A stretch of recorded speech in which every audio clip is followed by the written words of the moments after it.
What is up, UB2B, Unworldly with a Z, joined by Clever Cat. Say hello. Hello. And today we're going to be reading Disney's Alice in Wonderland. And the Tea Party.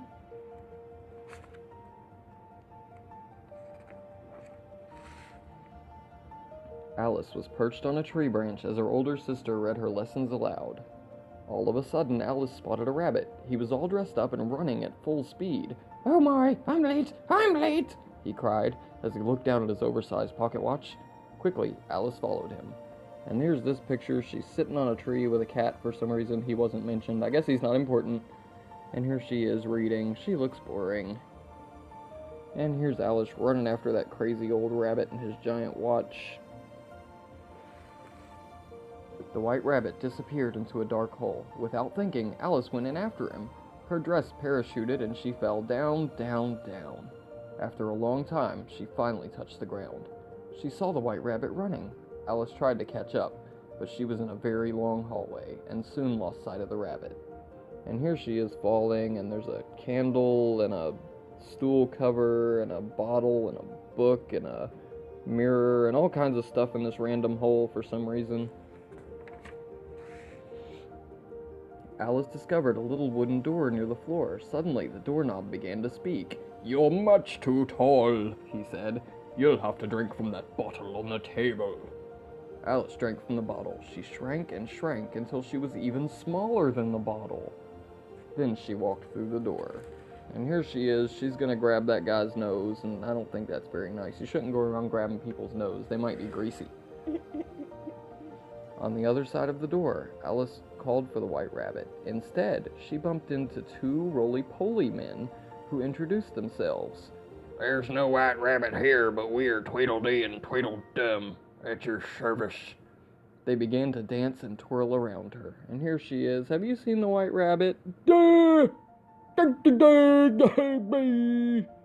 That's how I imagine them talking. They don't look very smart. Alice continued to walk until she reached a charming little house. She discovered that it was the white rabbit's house. He sent Alice inside to fetch him a pair of gloves and a fan. When she reached the top of the stairs, Alice found a box of cookies and tasted one. She grew until her arms and legs poked out of the windows. "Monster! There's a monster in my house!" shouted the white rabbit. And here she is. She just broke in the door, so that's a breaking and entering charge. And she took his cookies, so that's larceny. Shoplifting. She's a thief. Alice was stuck. From the window, she could see the rabbit's garden. Alice plucked a carrot from the garden and bit into it. She began to shrink until she was back to her normal height. She quickly exited the house. Just then, the rabbit remembered his appointment and took off in a hurry.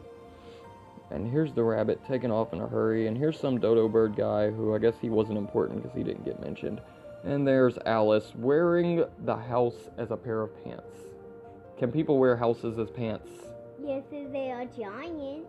Only if they're giants? Okay, and look, she broke his clock, so now we've got destruction of property. We need to call the law on Alice in Wonderland because she is a bad house guest. Alice could see that she was in a very strange place. Butterflies and dragonflies fluttered all around her. Some of the flowers could speak. She was really in a wonderland where everything was different than the world she lived in. Here, you read this part. Come on, read it. That word's wonder, so what's here? I wonder if I'll ever get home. She sighed as she continued on her way. And here she is talking to the flowers, and this one looks fancy and snooty. Arr! And this one looks happy, and these ones kind of look like some cats that fell in paint. Happy. Then Alice noticed smoke swirling above the tall grass. There on a mushroom top sat a caterpillar smoking a long pipe.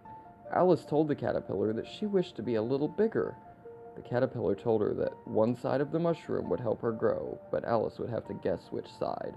She took a chance and bit into a piece of mushroom.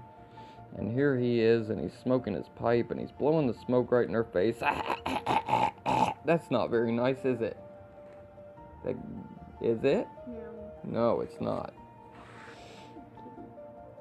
Alice grew so quickly that her head surpassed the treetops. All this growing and shrinking was making her tired. You read this part. I wish to be my real height. She said. Alice remembered that she still had a few pieces of mushroom left in her pocket. She ate one and shrunk back to her normal size. She kept a few pieces with her, in case she would need them later. And here she is, she's got a bird nest on her head, and the bird's like, "Hey, you stole my eggs!" And she's like, "No, I didn't." But we already know she stole a cookie and she's a thief. Alice heard singing, but she couldn't see anyone around her. Out of nowhere, a mouth appeared, then 2 eyes, finally the body. And the Cheshire Cat came into view.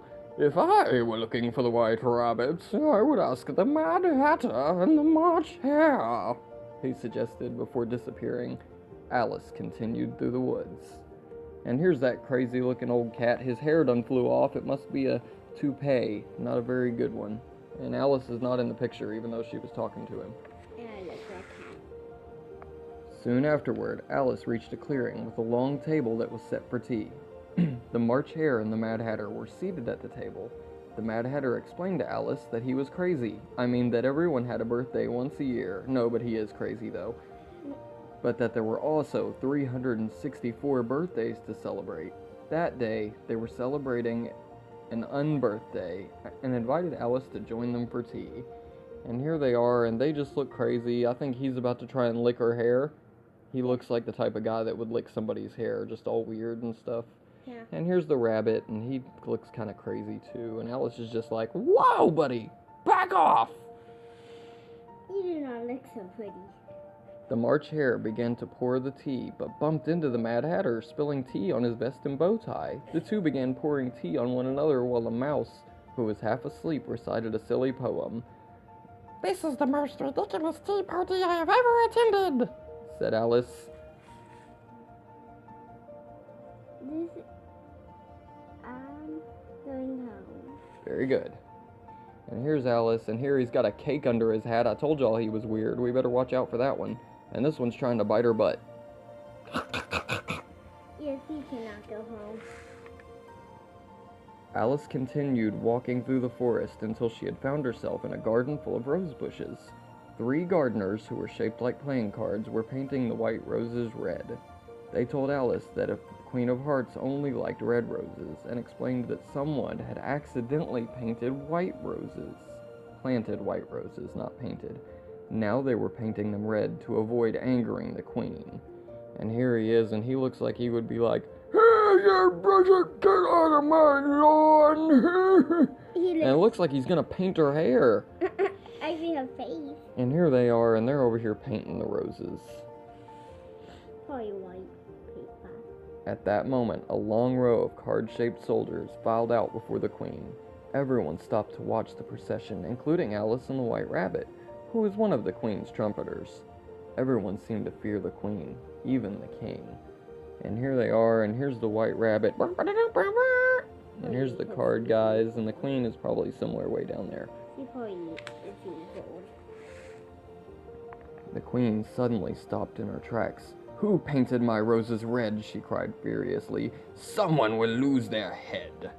When she saw Alice, the Queen asked her if she knew how to play croquet. She was pleased to learn that Alice could indeed play, and ordered her to play around. And here's the Queen, and there's Alice, and it looks like she's about to reach out and touch her hair. I don't know what it is with people and her hair, but they want to lick it and touch it and bite it, and it's weird. It was a strange game. The balls were hedgehog, and the mallets were flamingos. Alice quickly realized that the Queen was cheating to win. Each time the Queen hit the hedgehog, the crowd would cheer. When it was Alice's turn, she had trouble keeping her mallet from flying away. And here is him, he bent over backwards for the Queen. And there's those poor little abused hedgehogs and the White Rabbit. And there's the flamingos. And the Queen. She looks not very happy, right? She looks evil. Meanwhile, the Cheshire Cat reappeared. He tried the hem on the Queen's dress to the flamingo's beak and vanished. As the Queen played the winning shot, she fell head first on the ground. Everyone laughed. Ha ha ha ha ha! Even the little King. Red with fury, the queen blamed Alice and ordered that she stand trial. And here's Alice saying, "No, don't do it!" But here's the cat, and he's just going to tie her dress onto her golf club. And here she's done fell over, and that's her underwear. Her booty is showing. Do you think that that's right? No. No, she shouldn't be laying around with her butt in the air, because she's the queen, right?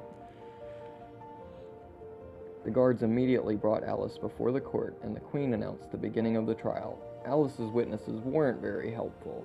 The March Hare and Mad Hatter entertained the court with their silly songs. You read here. Alice Alice knew that if she wanted to escape. she would have to do it herself. Very good. And here we are, the queen is like, Hey you! Yeah.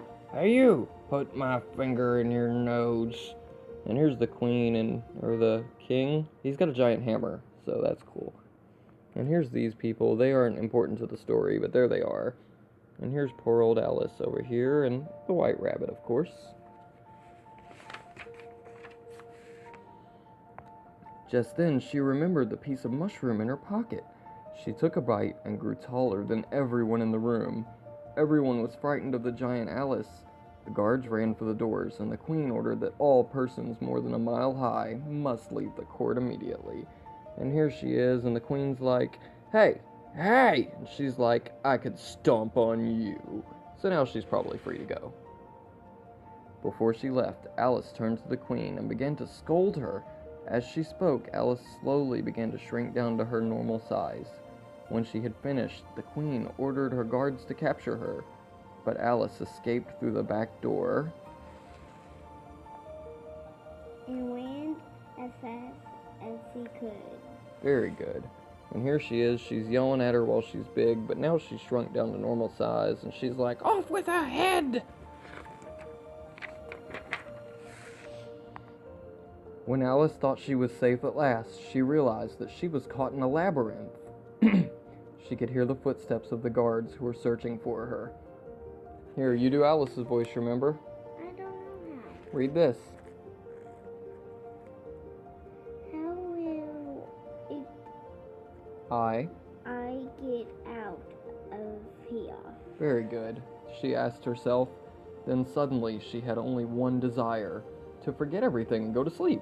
Because that's rational. When you're having a bad day, just forget everything and go to sleep. And here's Alice, and she's running for the door. And just in case y'all were wondering, here's what my little friend Clever Cat is over here doing right now, drawing us a pretty picture. Let me see. And a bear. Okay, and that's a bear. Alice could hear the queen yelling in the distance, but the sound grew more and more faint. She glanced over her shoulder to see the Mad Hatter, March Hare, White Rabbit, and the Queen of Hearts chasing her. But they all seemed very far away. It sounded as though they were calling her name. Alice! Alice! And here they all are, and they're chasing her, and I don't know what that guy's deal is, but it looks like he wants to eat a tomato. Does anyone have a tomato? Do you have a tomato for this guy? No. Okay, well, we'll just go on to the next page then. Come here. Alice, wake up. Will you kindly pay attention and recite your lessons? Alice's sister asked. As she shook her awake, Alice told her sister all about her strange dream. Here. You will. As They walk back home for tea. And here they are. She's sleeping with the cat in her lap, and there's the sister. Wake up! And that's what is it when you get to this page? What's it called? The End. And that was Disney's Alice in Wonderland. So, Unworldly with a Z signing off. Peace! Say bye-bye.